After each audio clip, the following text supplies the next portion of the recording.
EMAC is such an incredible tool and resource for our emergency management community. Very much like our mutual aid programs that we have at the local level, where we may not always have all of the resources we need for our worst day. EMAC is the same thing. I'm so excited about where EMAC has gone and how it has grown over the last 25 years. And I have seen firsthand the impact that it has had for communities that are responding to disasters.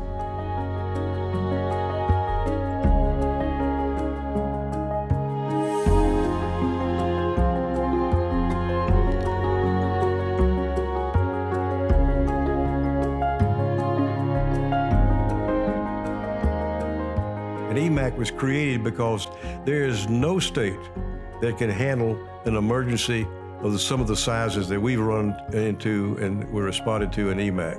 It's beyond any state's capability. EMAC was created out of chaos. Back in the day when Hurricane Andrew slammed into southern Florida in August of 1992.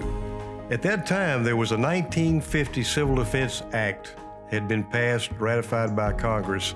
Unfortunately, there was no way to operationalize that particular plan. Governor Lawton Childs was a very thoughtful, creative, genius person, and he called upon his friends, his governors in the approximately close states, to come help.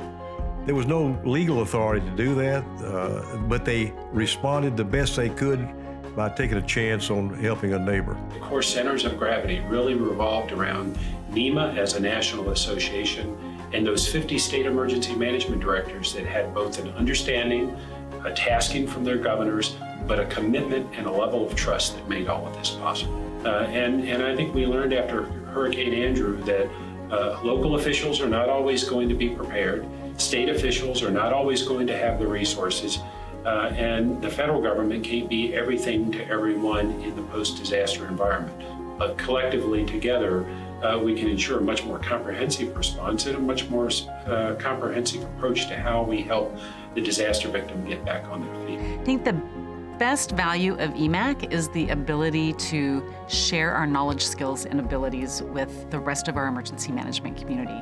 We are a tight community. We are a great profession. It's one of the best disciplines, one of the best professions out there. And the more that we can tap into the rest of our community to help us respond, to help us prepare, to help us recover, the stronger we're going to be as emergency managers and the more resilient our nation is going to be.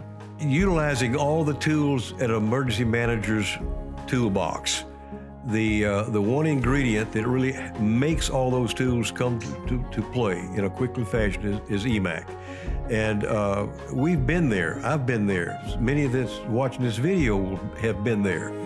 And without the technology that being an EMAC member state provides, having to think through or figure out how you're going to offer a resource that you know doesn't exist within your state because it's not been previously identified is frustrating.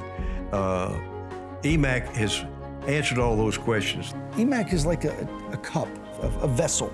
I can put coffee in my coffee cup, I can put water, or I can put orange juice. It doesn't matter, the cup is still stable. I can put a soldier or a National Guardsman in that cup. I can put a fireman, I can put an ambulance driver in that cup. The EMAC is just the vessel, the mechanism that allows it to transport and get moved. So the cup remains stable. The partnership that FEMA has with EMAC is so important.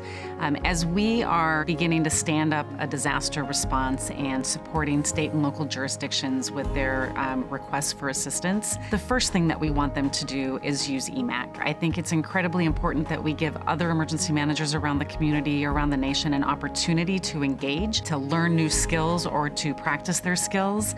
But it's oftentimes quicker to bring in EMAC resources than it is for us to bring in some of our federal resources. So it's immediate and we can get them in there right away. In a Disaster declaration, if it's a presidentially declared disaster, all of those are reimbursable by FEMA.